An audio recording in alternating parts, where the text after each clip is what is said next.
Welcome, everybody. I'd like to call to order this committee of the whole for May 23rd, 2023. First, we'd like to acknowledge that the Northern Rockies Administration Center is located in the heart of the traditional territory of the Dene, Cree, and Dune Saw people of Fort Nelson and Prophet River First Nations. We further recognize the rights provided by our treaty. Finally, we also celebrate the contributions and the enduring presence of the Métis people in our region. Please be advised that today's meeting is available for the public to attend virtually, is being streamed and recorded. Do we have any additions to the agenda? CAO? No, Acting Mayor. Okay, Council, any additions? Hearing none, we'll move on to the public comment period. Are there any attendees who wish to comment on the agenda, either in the gallery or online? Anyone online? No one in the gallery? Okay. Hearing none, we'll move on to our petitions and delegations. We'll start with a roundtable introduction, and then we'll invite Ms. Wolfenden to begin her presentation. My name is John Roper. I'm a councillor with the Northern Rockies Regional Municipality. Lorraine Gerwing, Regional Councillor. Brenda Enax, Regional Councillor.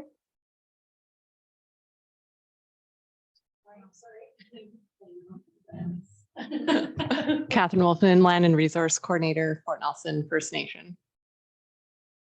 Jayleen McIver, Corporate Manager. Jody Lee Seidel, Communication and Administrative Coordinator. Aaron LaVale, Deputy CAO. Scott Perry, CAO. Danny Souls, Regional Council. Leslie Dickey, Regional Councillor. Great. Before we move on here, I just need to backtrack a little bit. I forgot to ask for a motion for the adoption of the agenda. Would anyone like to move that? Just accepted? Okay, great. Okay, Katherine Wolfenden, FNFN Land and Resources Coordinator. You have a presentation for us today. Please proceed. Perfect. Thanks for inviting me here. So I came today on behalf of Fort Nelson First Nation on our lands department at the request from Lisa and Gabby to kind of update council on some of the exciting work that the nation and the lands office has been doing for a number of years now. So our talk and kind of how we frame our program is a holistic approach to restoration. So it's really thinking about it in a First Nations lens rather than the Western science approach that some of the consulting companies and other Western science biologists and governments have been doing some of the work now for a few years. Next. So obviously who Fort Nelson First Nation is, just a community. Where we've come from to is just the strong leadership and governance. And that's really set the stage for where we're at and why we have kind of that presence that we do, not only in the restoration world, but in wildlife management, governance, you name it. Our leadership and the very clear mandate that our community and council have been given to us has really led the path to the success that we're seeing today with our programs. And obviously, I see the NRM has adopted a new welcoming statement for acknowledging the territory. So everyone is aware, treaty members, and obviously the community of Fort Nelson First Nation being comprised of Dene and Cree members. So a little bit of background on the timeline of what. So I know Lisa and Gabby might be a little bit more familiar, and some of the council members that have been on for a while. There's been kind of two paths over the years. It's really been FNFN and then the province. And we've kind of been noticing similarities, but definitely walking our own path. So really the nation and the members have really seen that decline in the Boreal Caribou population starting in the 80s, kind of some of the earlier booms and busts that the territory was starting to see. That kind of raised the alarm to leadership of we need to do something for this species. We tried to engage with the province. I think we all know that sometimes that doesn't go very well. They kept kind of going on their own path there, forging through with their own plans, doing their own research, their own monitoring. That was very Western science, very little inclusion of Fort Nelson First Nation or any First Nations. We started pushing back pretty good on some of the policy and some of the potential approvals with industry that were happening, especially in the 2017 issue. And that was what sparked kind of the next phase, is that's where we went off and created our own MEDSI action plan. And that was really with the support of leadership to help, do something for Caribou. And that's where that approach, the for us, by us, we kind of got tired of government doing what they wanted. And so that's what kicked that off. And part of that action plan was actually a really large restoration piece. So that's kind of the beginning birth of the restoration program. And now we've moved into a little bit more of collaborative management with the province, and working a little bit more closely on policy, the plan, monitoring, as well as restoration.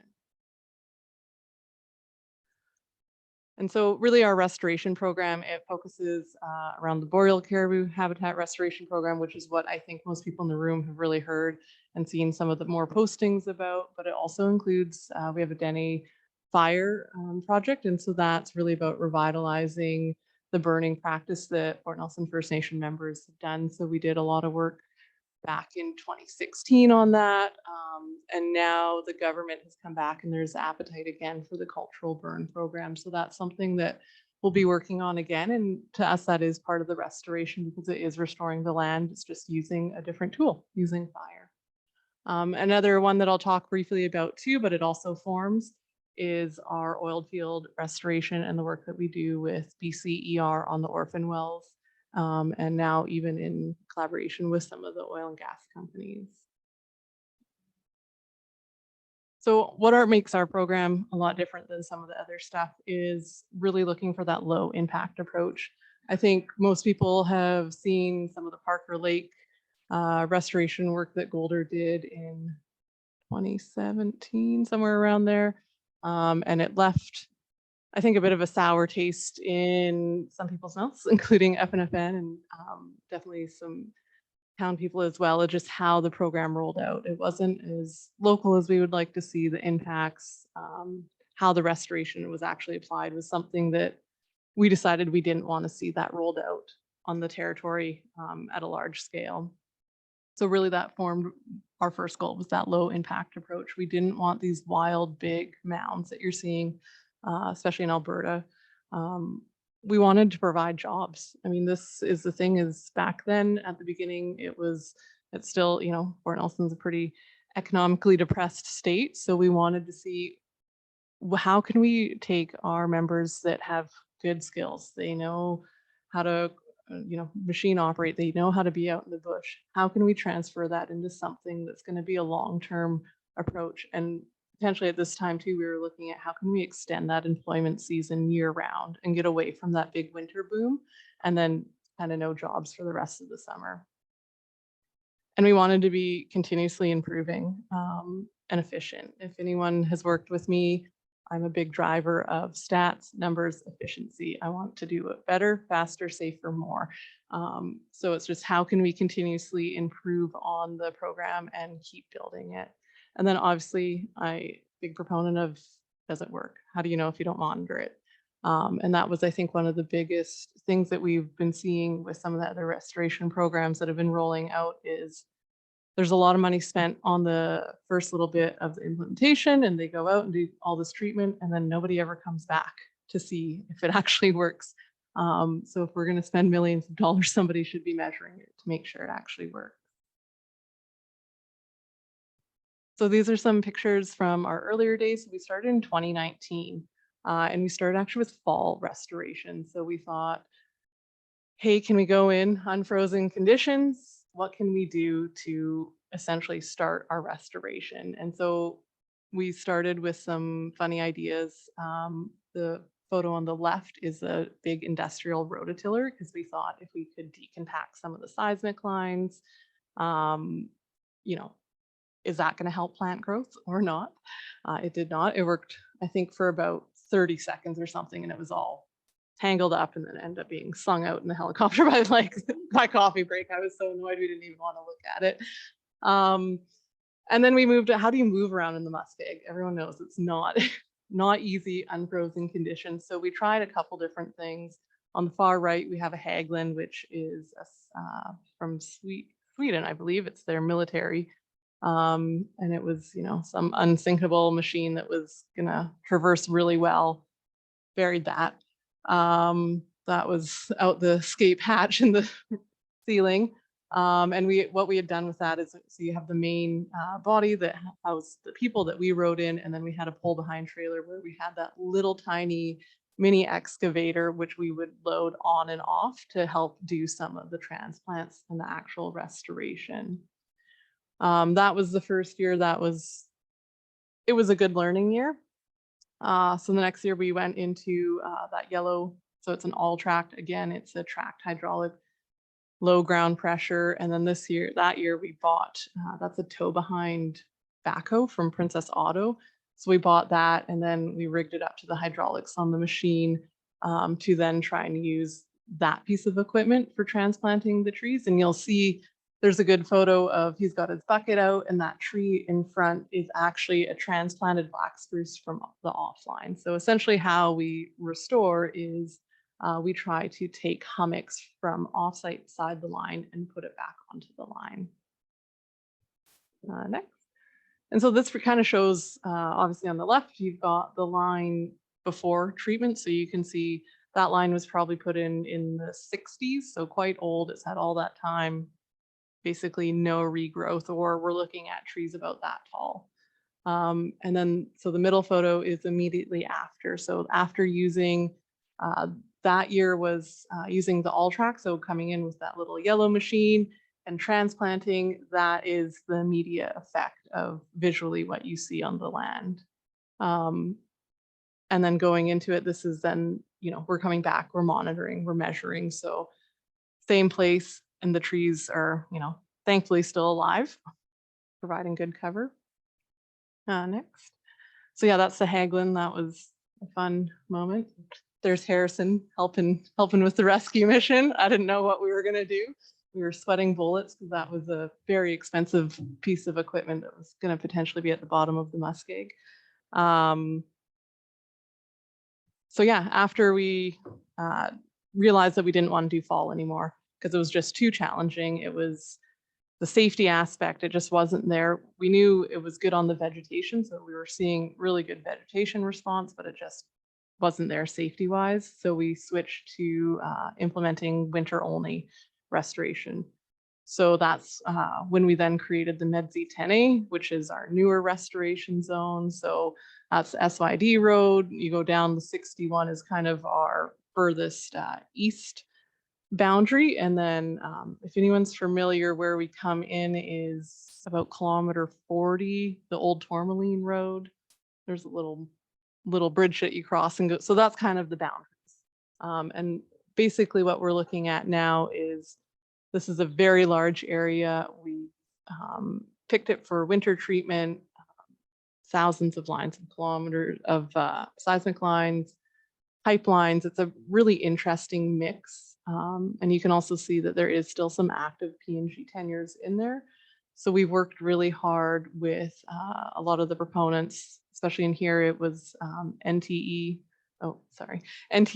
and CNRL that still hold the tenure. So, and the permitting has changed over the years too with the province too. They don't make it simple to kind of understand what they want or the process. So we worked a lot with the companies. They said, go ahead, restore it. They were done with that area. We stay away from kind of their active surface disposition. So under, you know, they can still access the resource if they want.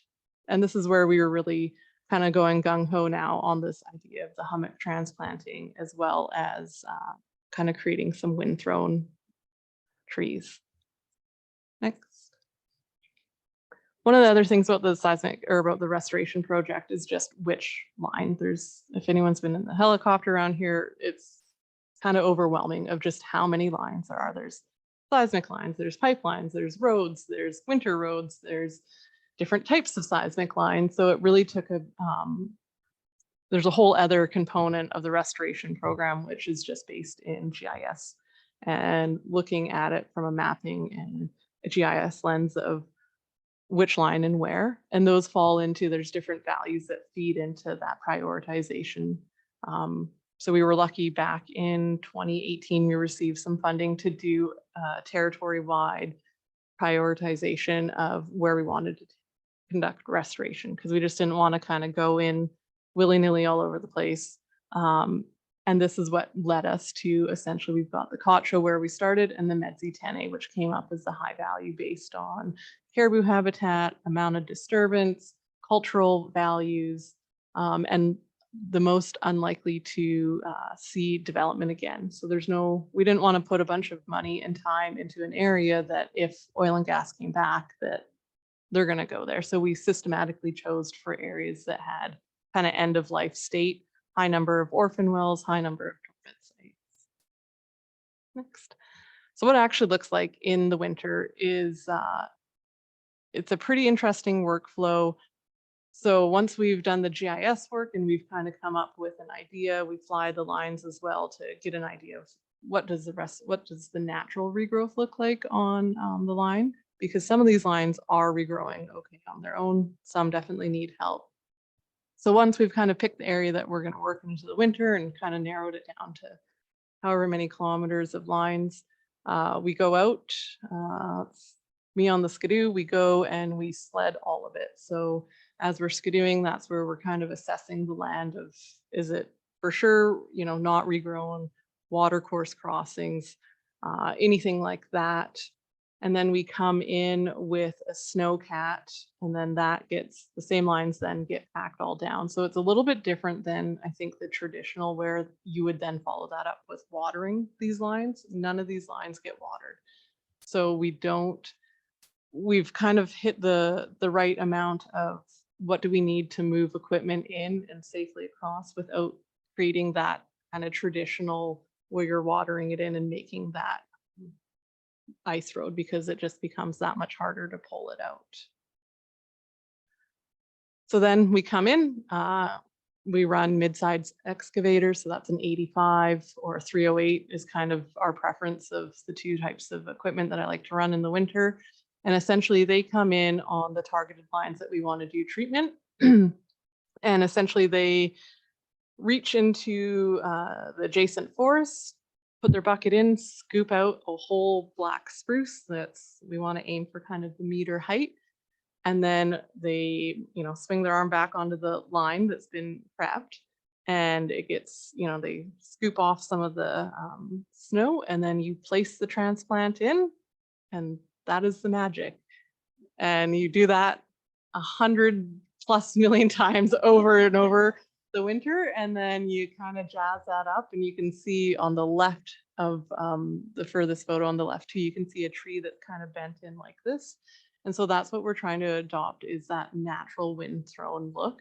So black spruce are really neat in that you can kind of pull them in and they'll create live fences, and they'll essentially rewrite themselves and start growing straight again. So on a visual look is they start to upright themselves within kind of a year after this treatment. So it just helps create another form of block. You're getting that instant block by having a meter tall, black spruce and the hummock, but also you're getting kind of the thrown in and softening the edges of the seismic line. And then, so this is done, that treatment's done kind of in a 150 meter segment all the way down the line. So you kind of treat for 150 meters, you leave for however much, you kind of mimic what's naturally, if you're in the bush and you'll have really dense bush sometimes, and then you'll get a natural opening. We don't treat the natural openings. They're meant to be natural openings, so that just kind of keeps moving on. The other thing that we started doing, and I started this in 2019, was planting. I got my hands on, I think we started with 500 black spruce or some really small amount. And I thought, what if we just shove this into the moss? Is it going to grow? I don't know. I'm not a tree planter. So we did that, and we actually found that it did work. And there wasn't a lot of literature on it because generally nobody's planting black spruce because they're not an economic crop. They're not a tree planting crop. They're not a harvestable crop. So kind of the world of forestry ignores them. So now that we've actually seen really great success, we have very high success rates with the planting, like up to 90% that we're seeing. Survival rates.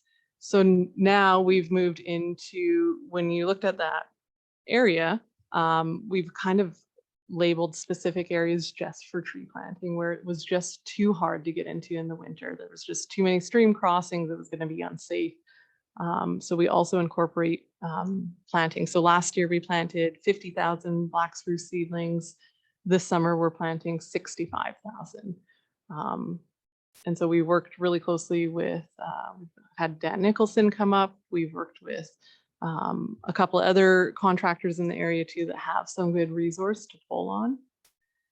And then we came back to the photo to the right is actually just last fall. We always had in the back of our mind that we wanted to come back to a non-frozen treatment schedule. We were getting such good response on the vegetation side, but we knew the equipment we were using wasn't the right equipment. So we didn't get rid of the idea, we just parked it. And then we looked to our neighbors in Alberta, and they have been creating amphibious excavators. And same thing, someone said, oh, you got to use this piece of equipment. It's going to be great. It's not going to sink. So I said, okay, bring them up, because until I see you do it, I don't believe anything anymore. So I brought them up last fall, and we only ran a 3-day program.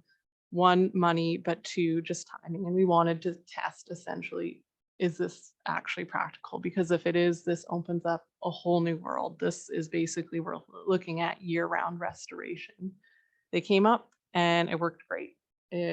No problems. It just trotted along every kind of bad patch of ground I could give them. And it's really neat. It was, I think some people got to see it. It's an excavator, regular top, but on giant pontoons. They actually use like a little ladder to get into the cab just because it's so big. But we're again seeing great response on the vegetation. Like it's doing what it's supposed to. Next. So this is that Medzi now that we're kind of a few years into treatment, and you'll see the different colors, seismic lines represent different treatments. So in the far east on the top, you'll see the pink. Those were the trial ones that we tried with the amphibious excavator. We just wanted something simple, some ugly ground to see if it worked. That was about 3.4 kilometers. Moving down into the south, the lighter green, that was our first winter. Again, we weren't fully sure how we were doing it, still getting our feet wet, but we did manage to do, that winter we did 43 kilometers. So kind of upped that. And then in the center, in the orange, that's actually all the lines that ended up being tree planted last year. So that was with the 50,000 seedlings, and that ended up almost 20 kilometers of lines restored just with tree planting.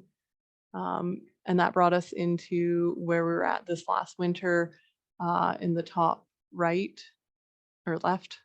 And that was, we didn't do as much as I wanted to. We only got about 21 kilometers there. And that was because for a whole month, myself, the equipment and crew were at another job for an industrial proponent actually that had seen the work that we were doing and wanted us to implement that for their restoration work in Alberta actually. So it was pretty neat to see that this was a BC born idea and having a very large company want us to come and implement it. So I meant I took a hit on my stats, but that's okay because we did 30 kilometers of pipeline on the Alberta side in the Shakili area. So you can just kind of see as, you know, as the years it's getting bigger and bigger, but it's also getting more complex. So our first year we had really nice narrow kind of seismic lines early, low impact. This winter we ran into a lot of old winter roads that they are winter roads, but they weren't classified as winter roads. They're classified as seismic lines. But when you're out there and they're over 20 meters wide right of ways, that's not a seismic line anymore.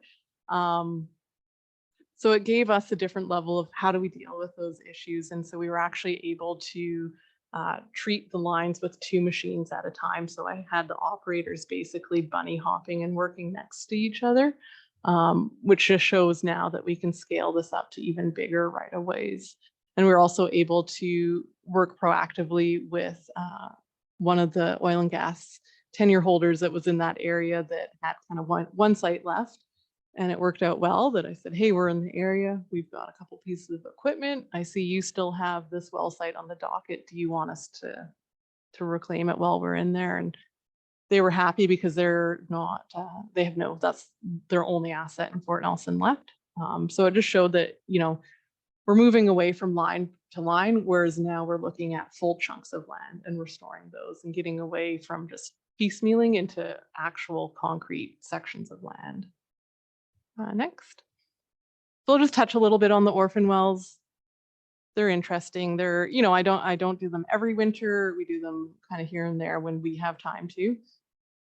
So essentially what we've been able to do though now is changing the way that kind of the regular oil and gas restoration was happening. You know, you come in, you bring a cat, you kind of rough it up, backblade it, put some seed down, call her good. That we've really taken the principles that we've put into our restoration into this. So you'll see on the right, it's pretty rough. So, you know, we run a dozer, we do the ripper, we then make the mound so that it's really incorporating the soil. Next slide. And then we also run an excavator as well. And that's where we've really seen the change now of it's fluffing up the soil.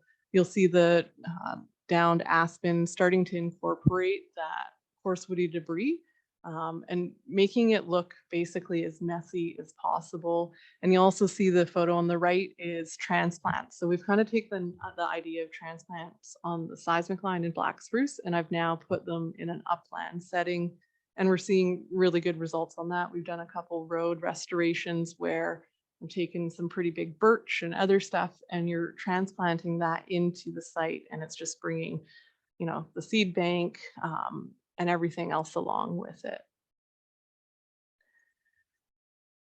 So then kind of back to the larger program is our monitoring program and our vegetation. So I spend over 2 weeks a year monitoring vegetation because to us, it's such a key component of the program is the monitoring and actually figuring out, is it working? Because if it's not working, you know, it sends pause for thought.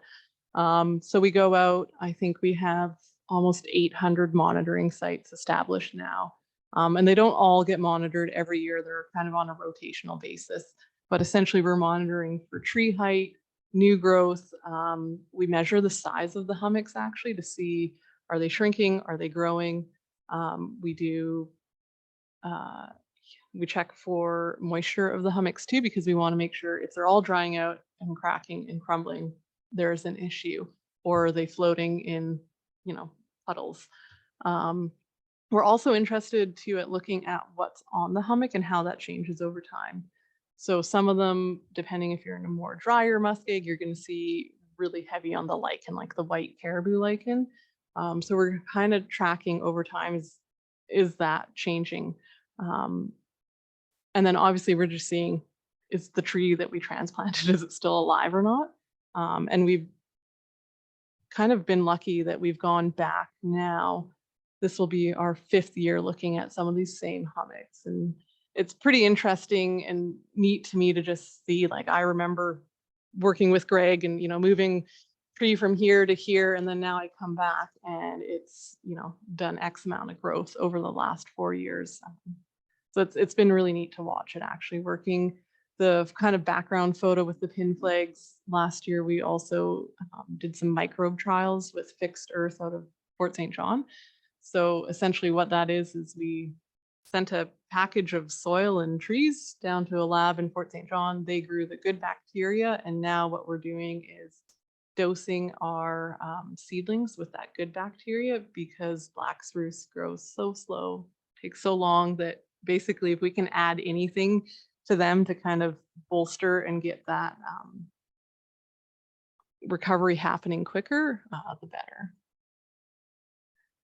Wildlife is also part. So we do flight or track surveys in the winter. So we have different polygons set and we fly those, and then we monitor all the wildlife response that's happening there. That's a wolf booking it out on a lake.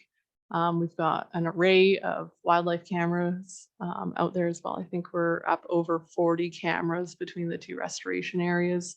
So we're in the process of hiring a master's to basically run through the data from the last 5 years now to start to put the story together of what is the wildlife response to this restoration work. And then, yeah, the other photo was just of a wildlife camera. And then on the top is an ARU. So that's to monitor birds. So we're now working with Environment Canada on their bird population survey. They'll be up here next week. And they've put these out with our sites as well to kind of just gather, because Fort Nelson's a really data poor area for anything. So just another bonus to the program. So this was a really nice infographic that I got made this spring by Fuse. They're great. My little plug for them. But why I wanted to show it to you guys is to show this is the restoration program. This is the seasonal round of what our restoration program looks like. And to just really hit that there is something, there can be something happening every single month, and that it provides work year round. And each one of these, aspects has a dollar figure that gets attached to it. And I think that's the one thing I'm really proud about and the work that we've done with our program is that these are local dollars being spent. So when you see, January to March, we're in the bush with the excavators, that's local companies out there doing the work for us, doing the restoration. Coming back into April is really talking about reports, sharing knowledge. We were just up in Alaska at the North American Caribou workshop, hosting a workshop there on restoration, kind of, trying to keep apprised of what's going on everywhere else. May's a big planning year.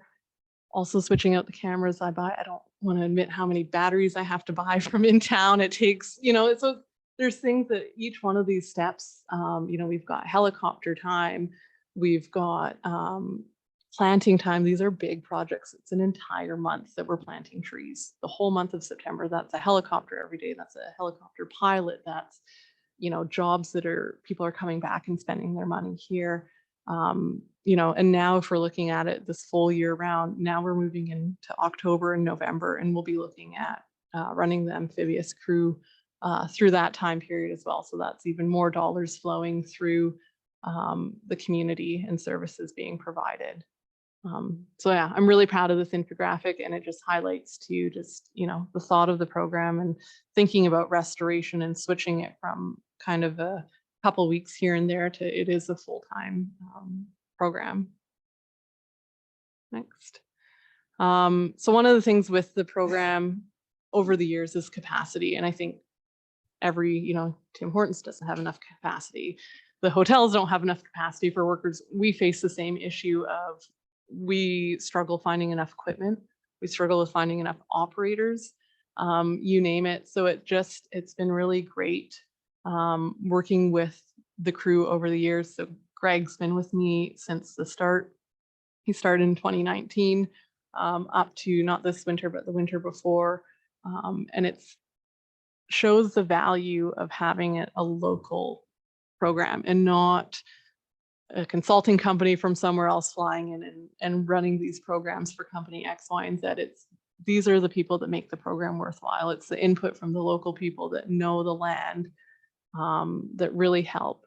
But it also, there's a big opportunity. And I think Fort Nelson's poised at the point we have so many equipment operators. We have so much equipment. We have so many knowledgeable people that I think there should be zero need for outsourcing really any of the future of restoration, whether it's an FNFN program or oil and gas. And I think that's been my biggest criticism of restoration this winter is, especially this last winter, running into a lot of companies. And, I'm always curious whose equipment you got out here, who are you?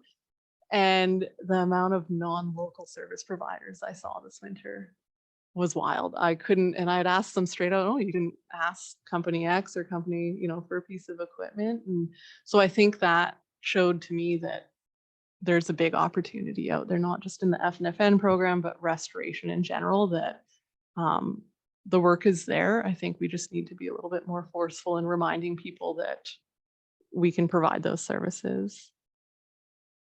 Next.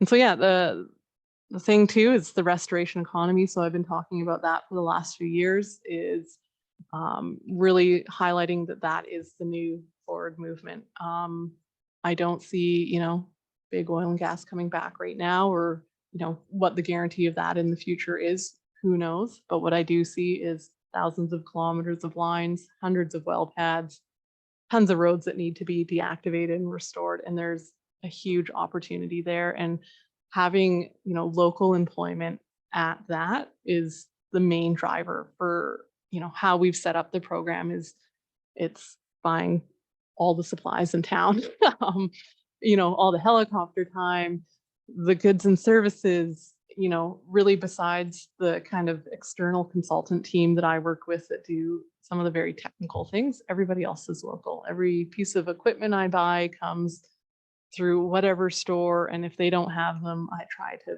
plan far enough in advance so that they can get it.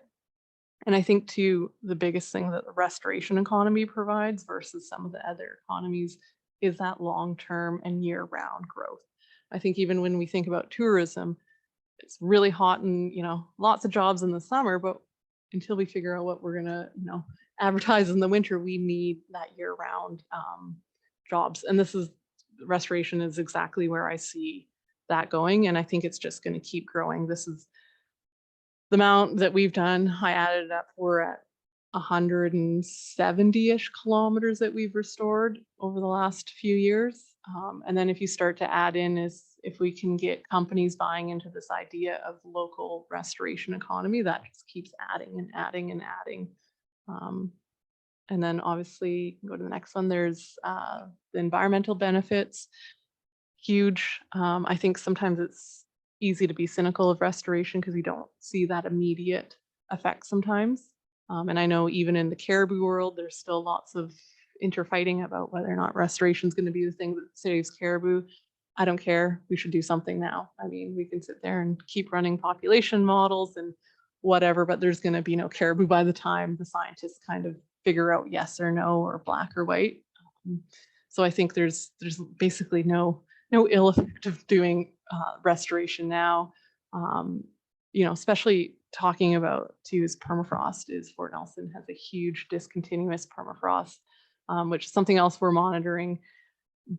But that's going to become increasingly having issues. And if we can keep as many trees on the land as possible and returning, especially these seismic lines where they're just not going to revegetate naturally, like they've had since the 1960s, and you can still walk down them completely, unimpeded. So this is another lovely infographic. I was trying to figure out how can I communicate our program at a non-technical level to everybody.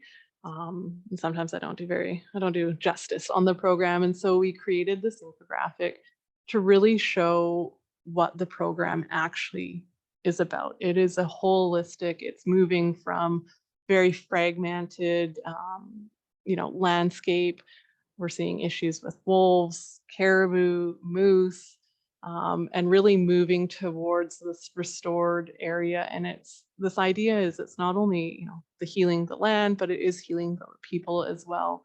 And I think there's things like the restoration economy, but it's also restoring treaty rights and access to the land. And I think that's where having our members doing the work, that's been one of the greatest benefits to me, is seeing people that have been operating equipment for 40 years, but have always been on the left-hand side. They've always been the ones putting the well pads in, putting the roads in. And now they get to work on that other side where they're restoring and restoring the land. And it's amazing to see.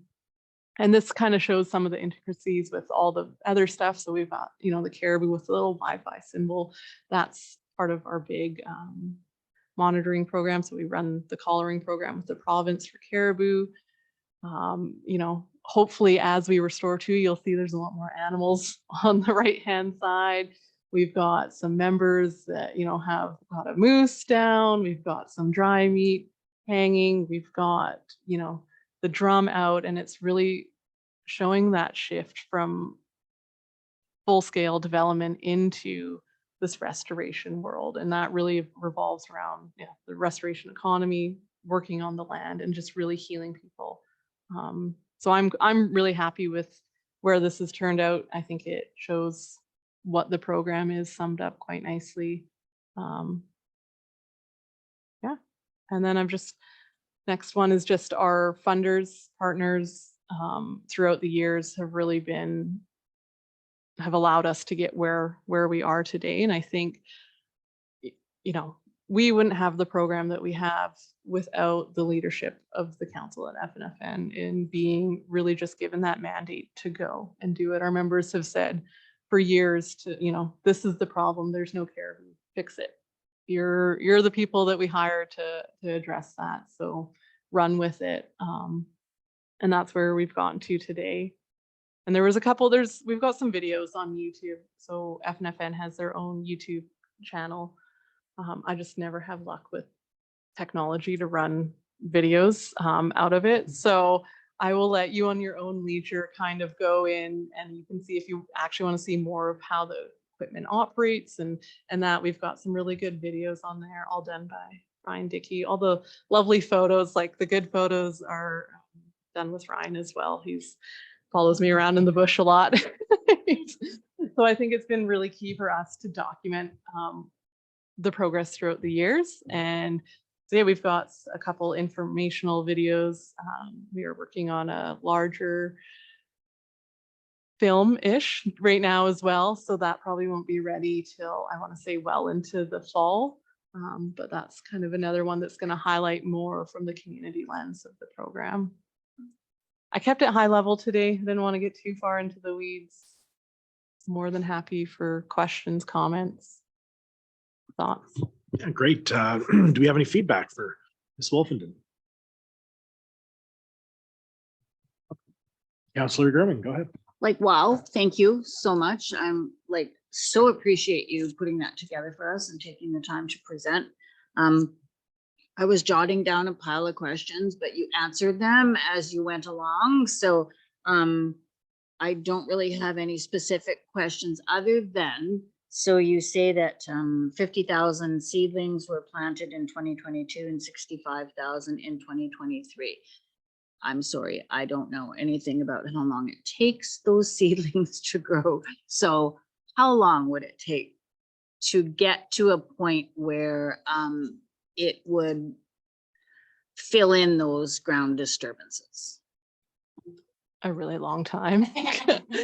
So that's the one thing is, God love black spruce, but they grow on their own time. So when you're out there and you see a 5-foot black spruce, it's probably 200 years old. So when you cut them down, it's really neat to see, the rings is just how tight they are. So I think that's why, and the thought about a holistic approach is there's stuff that's going to be recovered in our timeline. But I'm not doing that for our timeline. I'm doing it for my daughter and, the next generation. So that's where we tried to kind of go, well, the transplants give that immediate, but where we can't reasonably get there, we'll do the trees.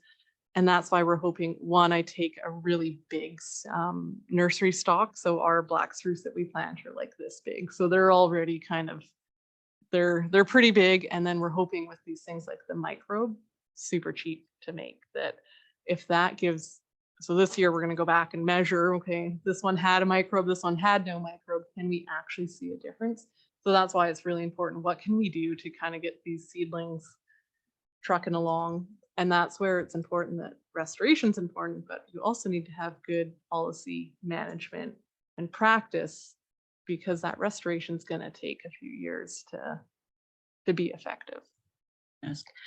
Just to follow up then, so because there isn't much economic value on the black spruce, I don't imagine it was really easy to find a supplier for these seedlings. So how did you go about locating one? Yeah, that was part of the problem, was just finding the seed source is really hard. And I think the one thing that I would try to champion too is that seed collection program to come back to Fort Nelson. And that used to be a big thing. It seems like that was a big job, actually, was the the cone collector jobs back in the day here was actually a really big thing. So I work a lot with invasive plants and native seed source and stuff. And I think the thing that's going to hold back restoration is not having that seed source, because province, industry, et cetera, has been so focused on kind of the top 10, logging species, pine, spruce, et cetera, that all this other native species have kind of fallen to it. So it was kind of hard to get the seed. Found it. I think this year my trees are coming from in Alberta, and their seed lot kind of comes from north of Hudson Hope. So it's not necessarily even a seed lot I'd appreciate to use, but it's just, yeah, what we have. And those orders have to be in a year in advance. So if you don't have the long-term funding, it's really hard. Like last year, I didn't have funding for this year, but I gambled and placed the seed with the order. So I kind of figured hopefully someone would give me money to keep going, and we got the money, but that's the problem. Yeah, it's a hard seed source. Sorry, do anybody else want to go? So what can we do as I really can't tell you how much I appreciate that everything is local. And I really like the restoration economy. That's a new concept to me. So I really appreciate you sharing that knowledge. But as local government, what can we do to support this project? Yeah, I think keep holding industry accountable of where are their local service providers, and how are they engaging local, and are they doing better? I think that's the one thing too that we've been pushing back on is no more blanket seed mix, no more just backblading it and calling it good, is expecting that you have to do above and beyond the bare minimum. So I think just keeping the pressure on industry, BCER, Ministry of Forest, whatever they're called now, Walrus, what are they? I don't know what they're called. Keep changing it. I think just keep putting that pressure, one, to actually restore, because a lot of the problem too is the companies are trying to push it as long down the road as they can. But I think if we can, one, start to force, every year you're going to do 10%, 20% of what your assets own, because that then provides stable economic growth as well. And I'm worried what's going to happen is they go, oh, we have all these sites, but no one locally can do that. So we'll just outsource it here, and they might subcontract. So I think just keeping the pressure on that, but two, just being supporters and allies of the work. And especially, with the nation, we're trying as much as we can through restoration, through monitoring, through, the collaring program, et cetera, just to, at the end of the day, we're trying to protect a species at risk. So keep putting the pressure on BC and Canada that you expect, something needs to be done for caribou, because first it's caribou and it just keeps going down the road to other species. Any other comments, questions, feedback? Councillor Souls. I love your spirit about wanting to do something. Make sure you do something, because we need to be doing something. It makes sense. Not everything makes sense before you start, because you can't see the end result, but you have to act and work on that anyway. I've noticed in my years of working on land and the black spruce, they're such a fascinating tree. And the growing sites, it's really fun for me to be monitoring your pictures and the growing sites and how they vary from one place to the other. And I understand this concept of needing a different treatment for one site versus others, and how some are virtually impossible to get going and other ones are middle of the road, and there's other ones that are easy. It's just really depending on growing sites and a lot of factors, right? Some of the I found some, I've got some ideas of local nursery ideas, because there are certain conditions I've found where we live in our muskeg world and our farm, where if I shear off moss in the winter adjacent to black spruce, I'll have a whole nursery of black spruce trees growing like the next year. It's like it creates the perfect seed bed for them.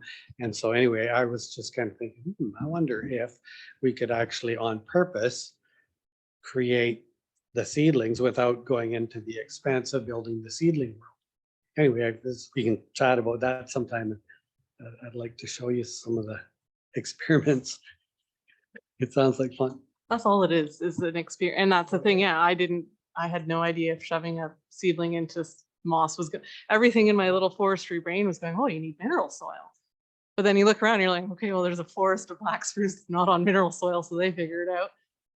And so, yeah, things like that where we've taken the tree from, we go back and we call those borrow pits. They're not a pit. They're like, this big. Our equipment is very small. And yeah, the year after you get this like little influx of seedlings and moss. So it's really neat because that was the other thing is we had seen what was happened in the Parker and we didn't really appreciate the giant water bars and 8-foot deep holes that it made and what that's now done to the surface. So we really wanted to be gentle. And then you come back a year later and you're like, oh, the moss is already regrowing. And that's the thing. You don't want to be out there doing more damage than good, which is why we figured if we start with a gentle touch, we're not going to be we can't be doing anything more negative than the impact of the line already has. Great. Is there anyone else that wishes to comment on the presentation? Go ahead, Councilor Dickey. I really appreciate your presentation. It's nice we work across from each other and I didn't realize all this important work you're doing. But how is industry supporting this? Because Reynold and I at one time were part of the industry that was going down cutting those lines. And some of those projects we did were cutting 5,000 kilometers in this one area of seismic line. So a lot of the work was done for, CNRL, all those big Shell, all those big companies. How are they participating in restoring that? So yeah, that's why we've kind of strategically picked where we're restoring because it's who owns a lot of the land. Some of the companies are obviously easier to work with than others. But I think it's the mentality that I go in with. I'm not really asking for permission. We're going to restore it. So it's, I think right now as we've been so focused on just building our program that we've worked more with industry of this is the techniques. Kind of, this is what we're doing. What are you guys doing? Because there's some industry out there that's doing really great techniques too. They just don't, I feel it doesn't come forward a lot. So there's been a lot more discussion about restoration in the last probably 2 years than there ever has. So I think now we're working, especially with this company that asked us, helped write the restoration plan for them. We did the implementation. So I think industry is kind of finally picking up way more room to expand. And it's a constant fight with industry is saying you have to do better because they're exiting. They want to be fairly, at the end of the day, they need to make money. So they're just thinking, well, if we can shave a couple dollars up in Fort Nelson and run restoration this way, we can, maybe be ahead. But it's just, holding them accountable. So it's just more and more conversations, more of showing. So that's for us. Media is a really big thing. So we're on LinkedIn sharing our kind of monthly newsletters of like, hey, this is what we're doing. We send flyers to any of the proponents that have tenures in the restoration area too, just so education and awareness is huge.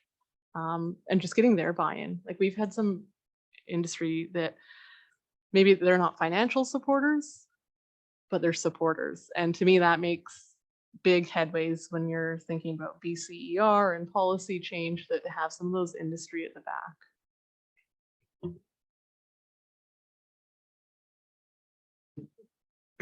Anyone else? So yeah, I would like to thank you for coming in and for sharing this information with us. Great report. Thank you for your time. Okay, moving on to new business items. We had no additions. But we do have a strategic planning follow-up here. And I believe CAO Barry, you'll be speaking to this. Yes. Yeah, Mayor, just let the original plan tonight was to do a bit of a session with council as we were confirming Catherine. And when Catherine confirmed, we knew that we are going to be tight for time. So which was kind of a bit of a blessing in disguise also, because as we were prepping for stuff, and I think we got a admin report started last Monday, and then everything kind of went sideways from there. And today, I think it's Tuesday. So it was a bit of a blessing in disguise. So what we did provide is the summary report, which is a very good summary document in terms of the session that occurred when Christina was up here. It outlines what happened, the discussions that happened. I think it's important to be able to understand that and reflect on that. And some of the takeaways, I think, as part of that session. Things like strategic thinking versus strategic planning, I think is a very good, are good things to focus on. It's not like it's not like things aren't occurring right now. A lot of the projects and discussions internally are linked to those discussions that happen with council during that session. You'll see the other document that was, for those who are at the trade show, provided the council as part of the trade show documentation, linking some of the projects that are on the go, and how they link to council's strategic priorities. So what I just thought tonight anyway was just, let council know, in the absence of going through a session where we can kind of walk through things, is that things are occurring. The next steps that we want to do was walk through the pillars with council, and some of those objectives, just to ensure that the wording is where you want it to be, to tweak it. We have some potential thoughts around some suggestions. Our council might want to consider some wording that might tighten up some of the comments, because it did happen relatively quick at the end there. And so we just want to circle back with those pillars and the various goals and objectives, because of course you want to prepare something to go to the public and build off of that. The other piece then is also talk to council on some of those objectives, what are those thoughts, because it's one thing to say we want to do this, but what is the end game? What do you actually want to accomplish? And then we almost reverse engineer that. Okay, what things do we put in place to kind of accomplish those particular goals or those objectives? So that's the next, be part of the next steps. And with that too would be discussions around frequency of returning back to council to do updates. What do you think that looks like? How does that look? Frame it and to build it, because it's a bit of a new process for us too as an organization to take this approach, because there's previous iterations of the strategic plan. We have an idea what worked and what we can improve on. I think there's an opportunity with this approach to hit the ground running and build off the things that did work, but also not necessarily repeat some of the things that necessarily didn't work in the past. So yeah, that's and that was the intent here tonight, knowing that we were kind of tight on time. And the fact that we didn't get stuff prepared either that we'd hoped to get prepared when things started to go sideways for us last week with the wildfire issues and the power outage. So with that, I was gonna open up to any questions you may have, or any concerns or any feedback or whatnot, but we think we'll pull the intent is to pull council in for a session to do a committee of the whole discussion and walk through the pillars and goals and have a conversation with council, so we can really frame that up and get it polished up, so we can get some information out officially to the public, I guess. Great, thank you for the follow-up. Is there any discussion or comments for today? Given that we'll be having more discussions in the future. Councillor Gerwin, go ahead. So have you or are you preparing like a timeline? So, next step is this, and the next step is this, and then have an associated timeline to that. So you say like the next step is we're going to go over the pillars. Yep. Right. Make sure that it's actually reflecting what council and staff would like that to be reflected. So then after that, what is the next step? Like there's several things listed in the document of items that could be next steps. And so are we going to create a timeline after we meet the next time, or has staff already got something in mind in terms So when you the say a length? timeline, you mean in terms of actions or activities to accomplish, or you mean? No, not, I mean, for the whole process now. So like here is the process. So we had our workshop with Christina. Yes. And so then the next step was she's prepared this document. And then the next step is going to be going over the pillars to make sure that they're reflective. And then what's the next step? Like Then it's to Does start staff act- then it's done to- that or are we? No, to because do so the document you see in front of us actually prepared. So that's a document that we put together as a summary. A lot was done by Jay and the team and Stacy. So that was, I think, important piece to as a reflection of what occurred during that time. When we have our conversation with council, staff needs to get understanding. I mean, there's a lot of information here. What are your priorities? If you remember the sphere of influence or the locus of control, it's important to walk through a bit of exercise with council when we talk about certain activities. And that's why it's important to understand what's your end game? What are we trying to accomplish? And what's the efforts that are required? So we can put activities or actions or projects or whatnot and discuss what they would look like with council.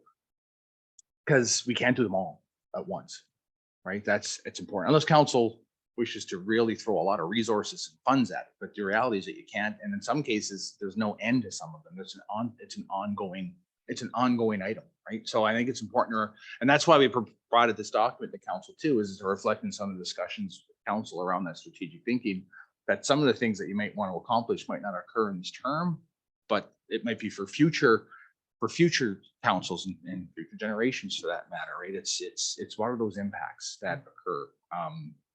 Some might be quick wins, right? Especially if it's simply, purchase something, buy something, do something, you have complete control over it. Versus influence, right? I mean, the health file is a perfect example, a really good example, I think, right? There's a lot of efforts that goes into that, but you don't have any direct control over it. You have control over certain activities, but you hope those activities influence a result, right? Like you had direct control over the recruitment and retention, the Ready program, that you had direct control over that in terms of what you want to do. But the end game wasn't the Ready program. The end game is recruiting and getting medical professionals into the community and getting their service into the community, right? So there's a lot of work that could occur to do that, but at the end of the day, you don't have no control of the end result, but you have control over activities that support that end result. And that's the dialogue at staff. We want to understand and get an understanding of the council, like where do you want to shift those efforts? What do you want to prioritize? And get an understanding so we can bring that information back to council then and say, these are some actions, here's some thoughts. Christine has talked about bringing staff to bring an action plan or bring actions back to council. We can't do that unless we get a really good understanding of where you want to go and then where you want your priorities. We can spend an awful lot of time, and we've done that in the past, right? Here's this wonderful document we think is great, and we've turned it upside down and we build it from the inside out with as a group, right? So I think that's a piece of that. So honestly, it's I don't have a good answer in terms of what those timelines would look like, because we don't know really what the next step, which path we're going to take. And I think that's an important piece that strategic thinking is currently we're doing things to support council's strategic priorities. We know which way the shift needs to go, but specifically when we start taking specific paths and prioritize what we need to do, and where I tell staff to shift efforts and whatnot, that's a council discussion, so that we can have an understanding where council really wants us to go as a whole. So I don't know what the answer you're looking for, but really I wouldn't be doing the discussion justice if I said by this date we'll have this or by this date, until we get a little closer and have the discussion with you to have a true understanding where we want to focus those efforts and what that outcome is. What do you expect that outcome to be? And a realistic time frame within that outcome. So the next step, like I said, is truly to walk through that document, because we haven't had that discussion with council since. And that's to discuss, the wording. There's a couple of pillars there. One is environment, right? Yeah, the environment one that still I think needs a bit of work, because we're some dialogue that and we got cut short, right? We don't want to fill in the blanks. We have some suggestions and some ideas and thoughts that we've talked about internally, but this is your document. This is your journey. We're here to help support it with you. Right? So if I may then, we did that on a separate meeting, right? Like our workshop with Christina, we did it as a separate meeting. I'm just really aware of the fact that it's almost the end of May, and then we have June. We only have one meeting in July and August, and We don't. So are we going to do this as a separate We talked about pulling a meeting together with council to if it's like a noon or a noon and a 5 or something like that. To just Okay. do it outside of a council meeting. Okay, good. So that we can get it. We And- wanted to hit tonight just so we could at least, we were gonna either break the dirt or break the ice with this one. There was an icebreaker tonight. When Catherine confirmed, we've been trying to get Catherine for quite some time. We know she's quite busy. He said it's much easier to get council together. Not really that much more easy, but easier to get council together usually than it was to be able to secure Catherine. Yeah. So we said Catherine could, because this is something that we've been, I think, had in discussion since probably February to try to get Catherine. Okay, so we're hoping to do the next step before the summer. Absolutely. break Oh, yeah, time. yeah, we're hoping to do something. Thank Can I you. just offer, so I mean, if council would like to prioritize this strategic planning, we're happy to receive that direction and we can put off any requests for delegations, other topics. Because frankly, that's something that we try to manage and create some balance so that you're not overwhelmed at every meeting. But if there are certain topics that you'd like to prioritize, absolutely give us that direction in terms of scheduling meetings. And I think it would be a reasonable outcome of that next committee of the whole for strategic planning to develop, to together develop a timeline for the strategic plan in terms of, if it's providing a more fulsome overview of the projects underway in alignment with your pillars. What are your expectations for timing on that? How frequently would you like those updates? When would you like to schedule reviews of the strategic plan? So there's certain things that we wouldn't feel comfortable, just designing a schedule. I think that needs to be done in collaboration with council, because one of Christina's statements was that it is your plan. So, we're here to support that and do the administrative side, but in terms of direction, we would like that from council in terms of how to best manage this for you and meet your expectations that way. I think that I like this idea of having some special meetings outside of our regular council meetings or as focused at the council meeting. Because I think the strategic plans, like when you talk about the thriving economy and the vibrant community downtown, if that's a priority, I'd like to see that happen in our term of addressing the downtown corridor, because it's been on the books for a while. It's been talked in the previous council. So what is it going to take for us to make that happen? If we can direct or ask council or the staff to put together a plan of how do we achieve that? We've done all the work. Is it a priority? Where do we get the funding, right? So I think there's some things in here that I'd really like to see move forward in the term that I'm here for, and that plus the airport and the connectivity. Those are things where we could have big influence with, the CRTC to make some changes to the way Northwest Tel is the only service provider we can have here, unless you want to go Starlink, right? So I think there's some things that we can make priorities, but we need to determine what they are. Exactly, because there's nothing here on the list that's out of the ordinary. It all makes sense. It's which ones are priorities, and also understanding what influence you have on certain items, how much time and effort you can spend to get a desired outcome, right? So.